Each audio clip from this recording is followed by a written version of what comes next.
Ողջունում եմ ձեզ թանկագին բարեկամներ Հիսուս Քրիստոսի անունով։ Ես ցանկանում եմ ձեզ հետ կիսվել Սուրբ Գրքից հետևյալ խոսքով, որը գրված է 2 Կորինթացիների թղթի 13-րդ գլխի 5-րդ համարում։ Փորձեցեք ձեր անձերը, թե արդյոք հավատքումն եք, քննեցեք ձեր անձերը, կամ թե չգիտեք ձեր անձերը, որ Հիսուս Քրիստոսը ձեզանում է, միայն եթե անպիտան լինիք։ Հիմնական միտքը, որի վրա ցանկանում եմ կանգնել, փորձեցեք ձեր անձերը, արդյոք հավատքի մեջ եք։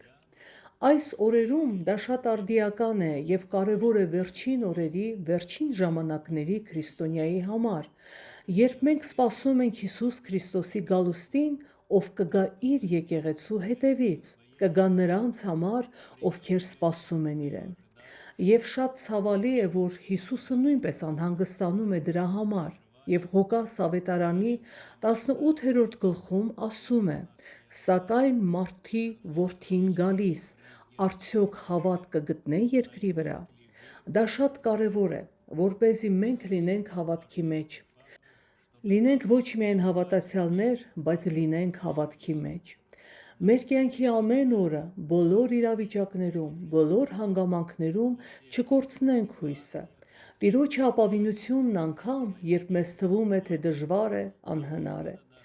Բայց նրանք, ովքեր մինչև վերջ են մնում հավատքի մեջ, ամոթով չեն մնա, որովհետև Աստված միշտ նրանց կողմն է, ով հավատում է։ Պողոս առաքյալն ասում է. «Որովհետև Աստծուն մոտեցողը պետք է հավատա, թե նա կա և թե իրեն խնդրողներին վարձահատույց կլինի»։ Եթե մենք փնտրում ենք Աստծուն, Աստծո թագավորությունը, եթե մենք սպասում ենք նրա գալուստին, թե երբ նա կգա, որ տանի իր եկեղեցին, մեզ համար շատ կարևոր ու անհրաժեշտ է փորձել մեր անձերը, որպեսզի խաբված չմնանք։ Կարելի է շատ տարիներ հավատալ, իսկ վերջում թուլանալ, կորցնել հավատքը։ Դրա համար պետք է մեր անձերը քննենք ժամանակին, փորձենք, ավելանանք հավատքով։